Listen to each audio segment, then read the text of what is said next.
Matthew 12. Matthew chapter 12.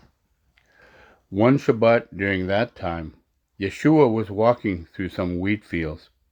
His Talmidim were hungry, so they began picking heads of grain and eating them. On seeing this, the Parashim said to him, "Look, your Talmidim are violating Shabbat." But he said to them, "Haven't you ever read what David did when he and those with him were hungry? He entered the house of God and ate the bread of the presence, which was prohibited, but to him and to his companions it is permitted only to the Kohanim. Or haven't you read in the Torah that on Shabbat the Kohanim profane Shabbat and yet are blameless? I tell you, there is in this place something greater than the temple. If you knew what I want compassion rather than animal sacrifice meant, you would not condemn the innocent. For the Son of Man is Lord of Shabbat." Going on from that place, he went into their synagogue. A man there had a shriveled hand. Looking for a reason to accuse him of something, they asked him, "Is healing permitted on Shabbat?" But he answered, "If you have a sheep that falls in a pit on Shabbat, which of you won't take hold of it and lift it out? How much more valuable is a man than a sheep? Therefore what is permitted on Shabbat is to do good." Then to the men he said, "The Parashim went out and began plotting how they might do away with Yeshua. Aware of this, he left that area. Many people followed him, and he healed them all, but warned them not to make him known. This was to fulfill what had been spoken through Yeshayahu the prophet. "Here is my servant who I have chosen, my beloved with whom I am well pleased. I will put my spirit on him, and he will announce justice to the Gentiles.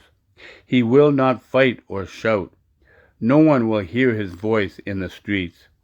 He will not snap off a broken weed or snuff out a smoldering wick until he has brought justice through to victory.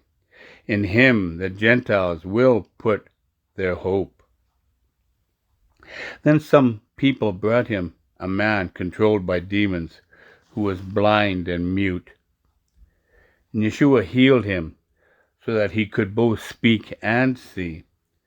The crowds were astounded at it. They said, "It is only by Baal-Zebul, the ruler of demons, that this man drives out demons." However, knowing what they were thinking, Yeshua said to them, "Every kingdom divided against itself will be ruined, and every city or household divided against itself will not survive. If Satan drives out Satan, he is divided against himself. So how can his kingdom survive? Besides, if I drive out demons by Baal-Zebul, by whom do your people drive them out? So they will be your judges. But if I drive out demons by the Spirit of God, then the kingdom of God has come upon you. Or again, how can someone break into a strong man's house and make off with his possessions, unless he first ties up the strong man? After that, he can ransack his house. Those who are not with me are against me, and those who do not gather with me are scattering. Because of this, I tell you that people will be forgiven any sin and blasphemy, but blaspheming the Ruach HaKodesh will not be forgiven. One can say something against the Son of Man and be forgiven, but whoever keeps on speaking against the Ruach HaKodesh will never be forgiven, neither in the Olam Hazeh, nor in the Olam Haba.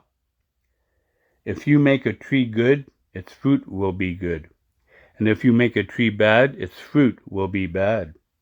For a tree is known by its fruit, you snakes. How can you who are evil say anything good? For the mouth speaks what overflows from the heart.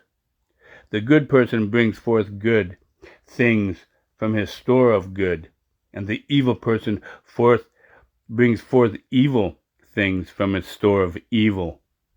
Moreover, I tell you this, on the day of judgment, people will have to give account for every careless word they have spoken.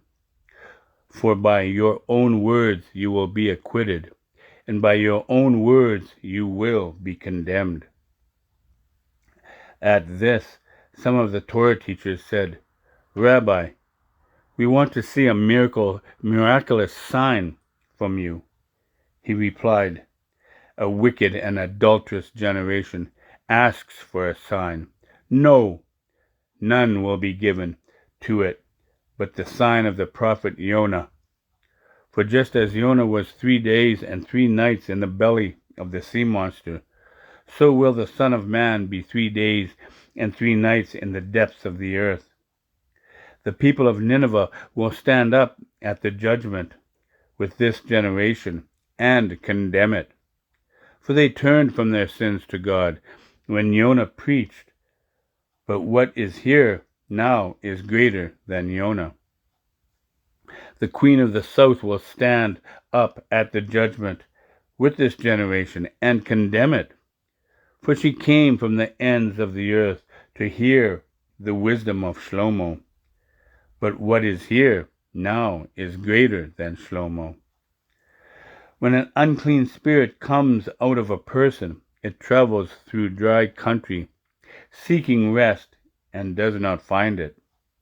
Then it says to itself, I will return to the house I left. When it arrives, it finds the house standing empty, swept clean and put in order. Then it goes and takes with it 7 other spirits more evil than itself, and they come and live there, so that in the end, the person is worse off than he was before. This is how it will be for this wicked generation. He was still speaking to the crowd when his mother and brothers appeared outside, asking to talk with him. But to the one who had informed him, he replied, Who is my mother? Who are my brothers? Pointing to his talmidim, he said, Look, here are my mother and my brothers. Whoever does what my Father in heaven wants, that person is my brother and sister and mother. Matthew, chapter 12.